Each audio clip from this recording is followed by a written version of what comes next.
Welcome, everyone. I'm Laura DeFranco, the CEO of Brave Healer Productions, where we have a mission to wake the world up to what's possible. And here today to help me with that mission is one of the amazing author experts of a new book that we have coming out.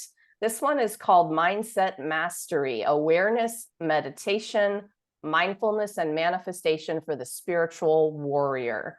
Justin, welcome to the show today. Hey. How you doing? I'm doing great, thank you. I'm excited to have you here. You guys, Justin Krull is a co-owner of the Multidisciplinary Chronic Pain Treatment Center, Myofascial Release, Mississauga. Did I get that right? Yes, you did, yeah. Okay. Where he regularly helps clients make massive changes in their minds and bodies so they can realize their greatest healing potential. So Justin, first of all, thank you so much for being willing to share your story in this book and for the master teachings that you are dropping in your chapter. You guys, this book is full of awareness practices like Justin's that are going to transform your life.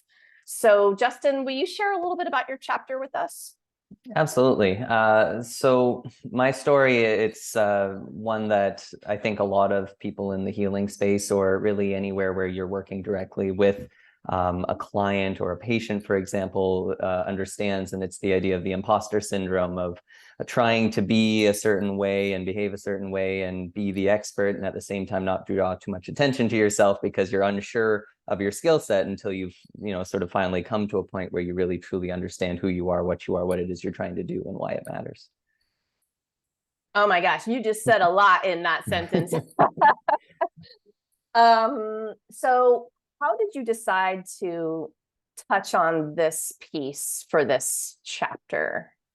Well, I mean, the challenge was trying to write a story about myself that I think people could relate to, and at the same time reflects maybe one of the greatest personal traumas I had ever really experienced. So I was 8 years old. I was playing on a playground like we do at recess, right? Running around and just being silly. And I was playing tag with some friends, and I got suddenly tackled from behind by another child, and he started choking me like he was trying to kill me.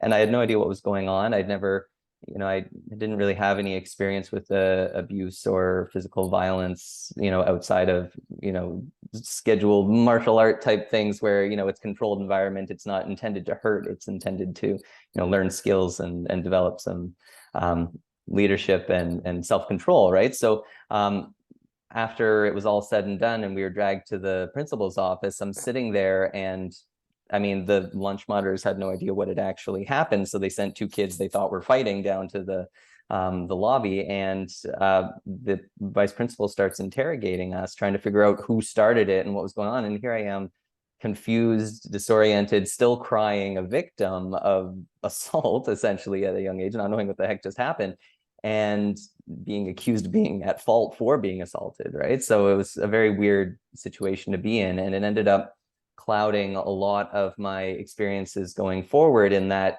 I'm very achievement motivated, and while we all like to say we don't like attention, I did enjoy the attention of the academic success and the other volunteering and leadership stuff I was doing. It felt kind of weird and dirty and wrong to be observed by other people because it felt unsafe. Yeah.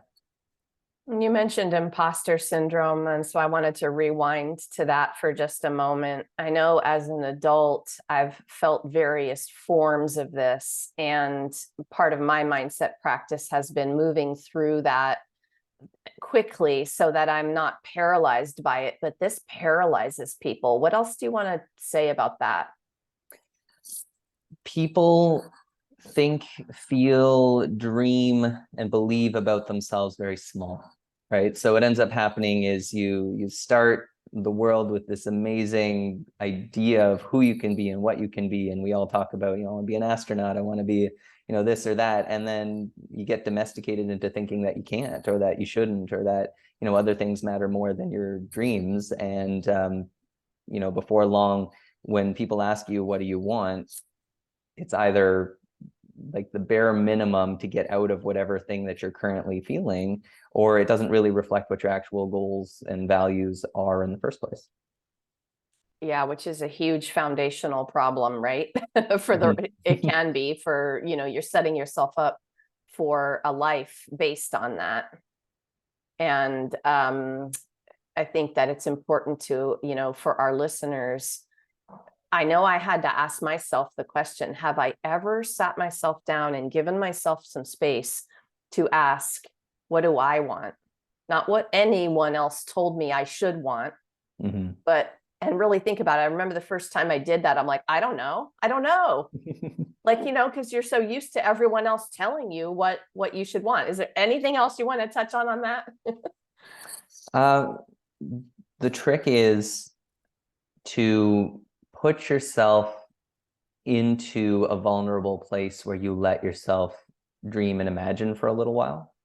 Right. So what I challenge my patients to do, because they come in and they say, like, I tell them, like, what is your goal for our time together? What do you want? And they'll say, like, I want to feel less pain. I want to feel more mobile. And I'm like, that's great.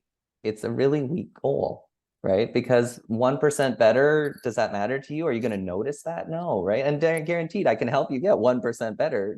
What do you really want, right? So when you start really probing people as to what matters to them, specifically what their key values are, right? So I want to run more. Okay, do you want to run more, or do you want to be able to run with ease, comfortably? Do you want to feel that same sort of smooth quality of running that you used to feel when, you were feeling well? What does that feel like, smell like? What is, like the tactile, like putting yourself in that situation. And then what does the running give you? Why is running important to you?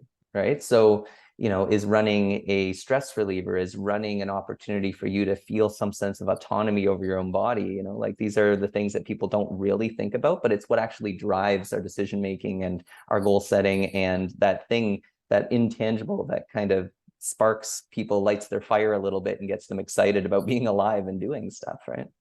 I love this so much. I love the questions. These big, beautiful, powerful questions are such a part of my mindset practice.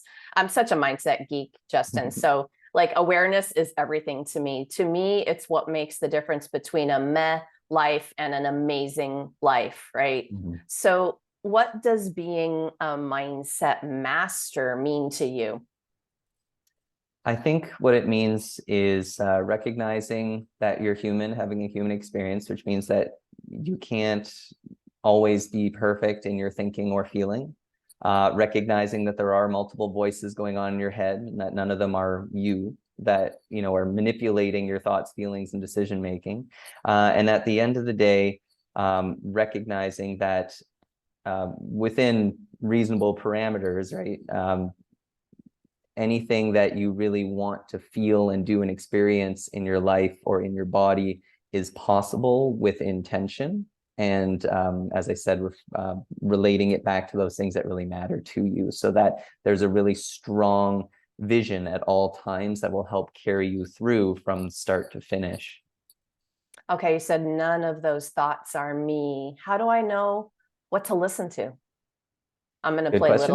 little Yeah, devil's advocate with you there. absolutely. Yeah. So the way I read it once in a Toltec wisdom book, which I thought was really interesting, is this idea that your thoughts and thinking, right? It's a reflection of you. It's not actually you. We, from development, communicate in feeling, imagery, pictures. We talk about animal psychology and communicating with your dog, and intention behind what you're doing when you're trying to get them to follow or heal or behave.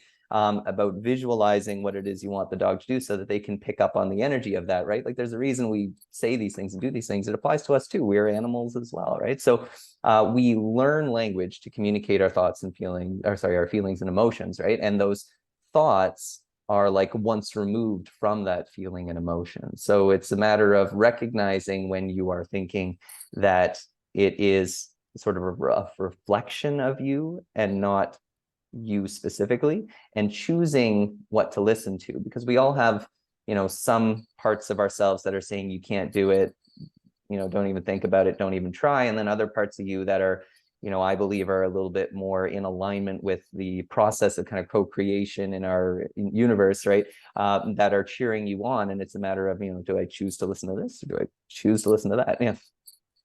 Yeah. And that wonderful quote we like to say, with awareness, you get the choice. So, Mhm. I like having choices. Yeah. This is such juicy stuff, you guys, and awareness really will help you create any kind of life you want. You can really do or be anything. You can achieve anything. It's why I get so excited about it. It's why I decided to do this book about it. Justin, I know you have a lot going on aside from writing in this book. What do you want to share with everyone today? How do people work with you? What are the things you have going on? Yeah, it's a good question. I mean, we're located in the city of Mississauga. It's near Toronto, Canada. So I don't necessarily expect people to come on out and join us for physiotherapy treatment, right? But ultimately, we are in the process of organizing some virtual as well as in-person content for some of this mindset training as it relates to setting good quality goals. And that's sort of in the works. But then also we do offer what are called intensive treatment programs for myofascial release treatment, which is a hands-on modality that kind of honors some of this physiological communication that's going on behind the surface around our traumas and their experiences and how we hold things. Those services are also offered elsewhere in the US and Canada and other parts of the world too. So we like to think of ourselves as a connecting hub. If you are looking for an opportunity to connect with a therapist who is sort of heart-centered and can help you navigate the healthcare system, I'm happy to be that contact point to start that process. We do have virtual appointments available with me about myofascial release to kind of learn a little bit about what your health condition is and what seems to be going on and give you some advice to maybe where to get started, which we also offer as well. And then I'm also writing an independent book that kind of goes into what's going on with my chapter in a little bit more detail, and also amalgamating a lot of the other learning that I've done along the way from various readings and listenings and courses myself to put it all together into something that'll survive a little bit longer than myself, and people can take with them or read at home to understand where I'm coming from and maybe see in themselves a lifestyle greater than their pain that they can connect with. Awesome. I'm excited to hear about that. Good deal. Good deal. We need more on this topic, big time. All right, you guys. So, this is so much more than a book. And actually, I think even just listening to Justin just now, you realize we're here to give you that community, to give you the resources, to give you the support. So no matter where you all are on your journey, these books and these authors are there to help you answer that question, what else is possible? So Justin, I wanted to close out today with what's a simple stepping stone you'd like to share with the listeners today that will help them start that journey? What do you want them to know? What I want them to know is that a lifestyle greater than your pain is possible. That really, with an understanding of what it is that you actually want, you can overcome whatever hardship you're currently experiencing. And that if you feel like you want or need some help in that process, the book is a fantastic starting point, a launching point. But start with those people closest to you that you can really trust and move out from there. If you need to speak to somebody who does this professionally in the counseling role, do that. There's nothing in your life that's going on that you can't shift or change, either the situation with enough support or your perspective about it, again, with a little bit of support and some consistency in your thinking and feeling towards it. Brilliant. Justin Krull, thank you so much for what you do in the world and for being here today to share it with everyone. Thank you very much for having me. All right, listeners, Mindset Mastery, it's coming out in January of 23. But until then, if something that you heard Justin say today made you curious, you've got a question, or you need some support, scroll on down to the show notes now. You'll be able to connect with him there on his website. And he's very generously there for you, as you heard, to help you take those next steps and give you some of that support, answer a question. So go check out all of the amazing things that he is up to. You're also invited to continue that conversation and meet the community in the Brave Healer Book Club on Facebook. So I have the link below for that as well. And you're invited to join the book launch party. That's going to be January 22nd on the Brave Healer Productions Facebook page is where you'll find the invite and Zoom information. And we're going to have all of our authors of Mindset Mastery there that day to share their wisdom and inspiration with you. And if you happen to be listening to this interview around that date, anywhere around that January date, well, that means the book is ready on Amazon. So you should hop over and grab your copy. And lastly, today, everyone, remember, your words change the world when you're brave enough to share them.